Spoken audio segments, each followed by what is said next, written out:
water in adequate quantities, social security, and education.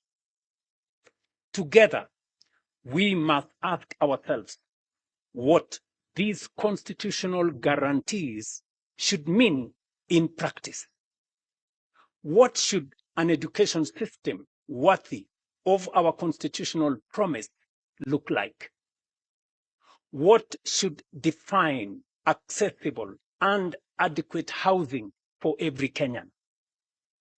What kind of health system is required to secure the highest attainable standard of health as is provided for in the Constitution?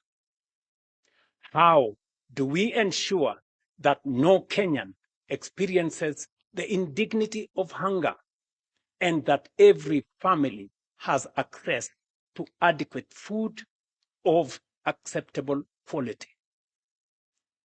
How do we guarantee universal access to clean and safe water, meaningful social protection, and the opportunity for every citizen to live a life of dignity? Above all, what measurable outcomes should demonstrate that we are truly giving practical effect to these economic and social rights as contained in our Constitution?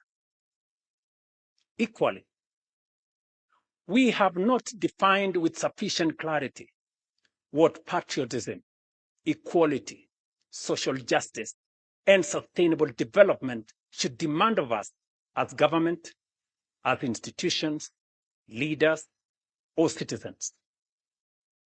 Yet, these constitutional aspirations cannot fulfill themselves. We must, as a nation, collectively define the standards by which they should be measured and establish a common national development charter for their realization. Until we do so, our development and progress will remain subject to the ebb and flow of political expediency, changing priorities, competing interpretations, and fluid guesswork.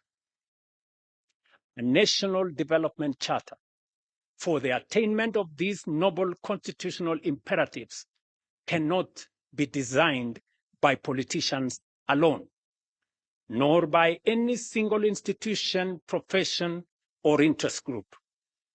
It must be shaped by the people of Kenya themselves through an open, inclusive, and honest national conversation.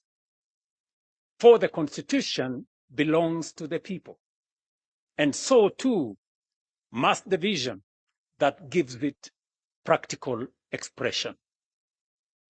They demand the wisdom of our farmers and workers, the ingenuity of our entrepreneurs and innovators, the experience of our professionals and scholars, the moral leadership of our faith communities, the energy of our young people, and the participation of every patriotic citizen who believes in Kenya's future.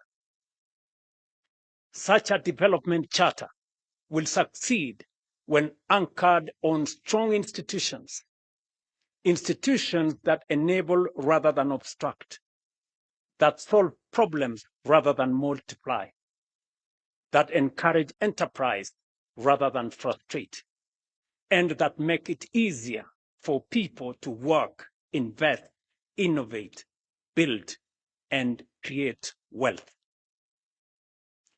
Great nations, fellow citizens, are never built by chance. They are built by design, by discipline, and by deliberate, focused national purpose. Ours should be no exception. National development must never be left to chance or short-term politics. It must be guided by a shared national vision that endures beyond administrations and election cycles. A combination of the robust democratic society we have built and a well-crafted national development charter anchored on the economic and social rights enshrined in the Constitution is the potent ingredient necessary for the quantum leap that will make up for past missed opportunities and take us into the first world nation that we rightfully should be. Fellow citizens, Article 3 of our Constitution places a solemn obligation upon every Kenyan to respect, uphold, and defend the Constitution. Every Kenyan. That duty extends beyond merely safeguarding its provisions. It obligates each one of us to build a broad national consensus on the destiny of our republic. The future of Kenya is too important to be left to politicians alone. It must be imagined, shaped, and built by each one and all of us. Patriotism, therefore, is not only measured by what we say about our country. It is also measured by what we contribute to it, what we build for it, and what we protect within it. Once we, as a people, define the national framework for realizing the aspirations in our Constitution, we will have settled the question of our destiny. Thereafter, the true contest of democracy should be about who has the best ideas, the soundest policies, and the best capability to take us there faster, more efficiently, and more inclusively. That is the political competition our nation deserves. This, ladies and gentlemen, is not a theoretical discourse. The decisions we make today will determine whether our Constitution becomes the greatest instrument of our national transformation in our history or the greatest opportunity we missed. The defining task of our generation, therefore, is to forge a shared national development charter that translates constitutional aspirations into deliberate action, measurable progress, and lasting national transformation. This is how constitutional ideals become possibilities. This is how rights become opportunities. This is how aspirations become achievement. And this is how prosperity becomes lived reality. We must not merely state what our Constitution says. We must fulfill its highest purpose. Fellow citizens, this is the conversation I invite our nation to have. It is not a conversation about producing another government document. It is about forging a new national consensus on the country we intend to become and the standards by which we shall measure our progress. It is about translating constitutional ideals into measurable development outcomes, outcomes into better lives, and better lives into national transformation and shared prosperity. If the defining achievement of those who came before us was to give Kenya a constitution worthy of our aspirations, then the defining responsibility of our generation is to build a nation worthy of that constitution.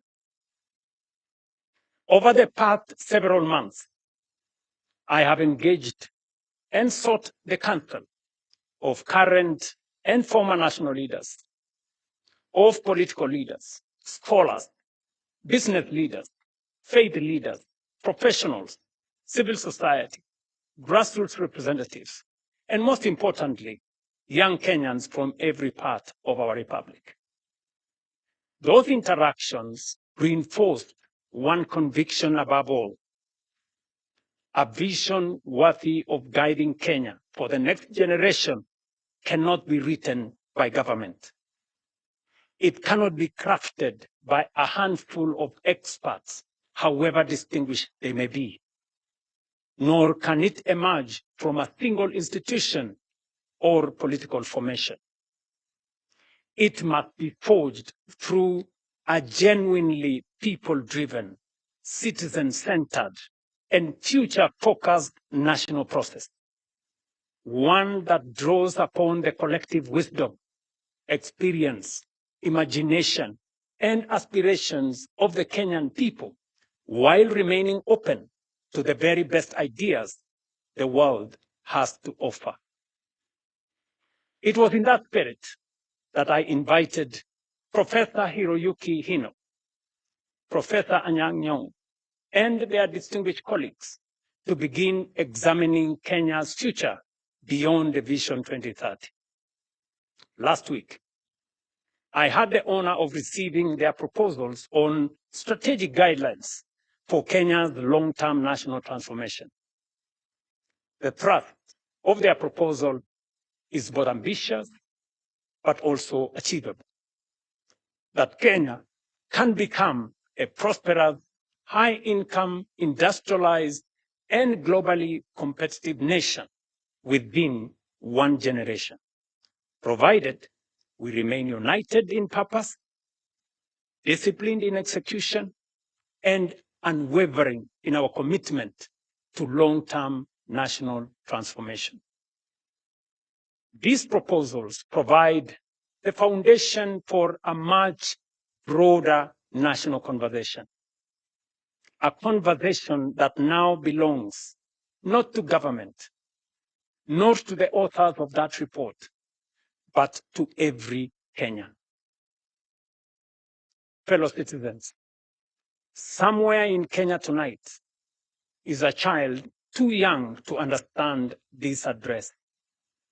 Some may never remember Vision 2030. Others may never remember even this conversation, but they will live in the Kenya we choose to build. That is why this landmark national conversation is a once-in-a-lifetime opportunity. It is about all of us, and also the generations that will inherit the republic we will leave behind. Our Constitution places public participation at the very heart of governance.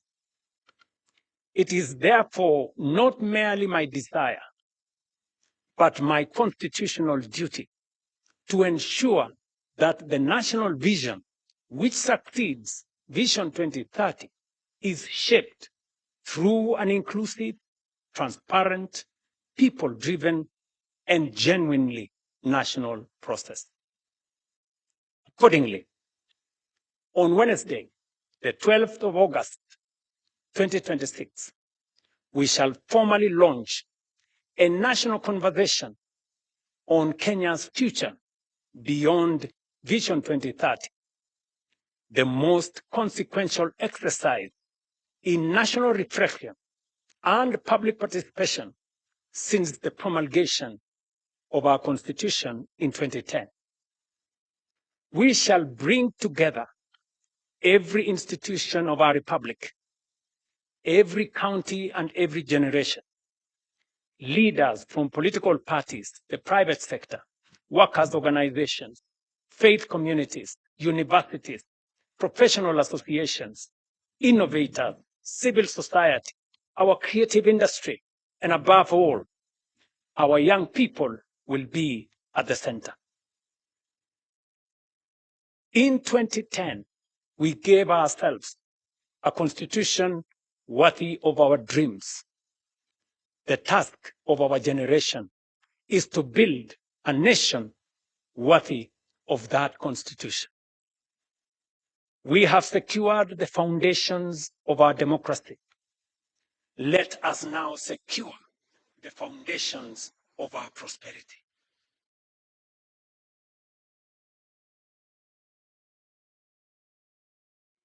To fulfill not only the letter of our constitution, but its highest purpose. Let us rise together, write that next chapter of our republic. God bless you all. God bless Kenya. And I thank you.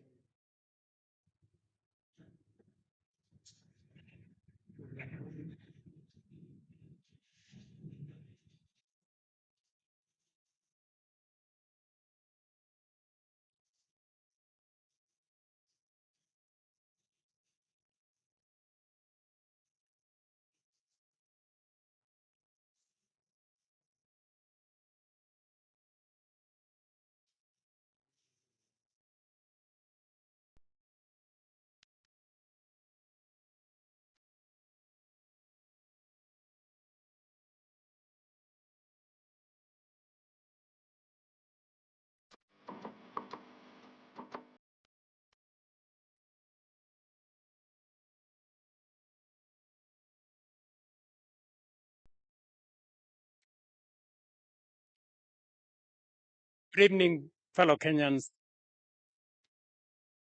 Tonight, I invite every Kenyan to what I believe will become the most consequential national conversation since the adoption of our constitution in 2010. A national conversation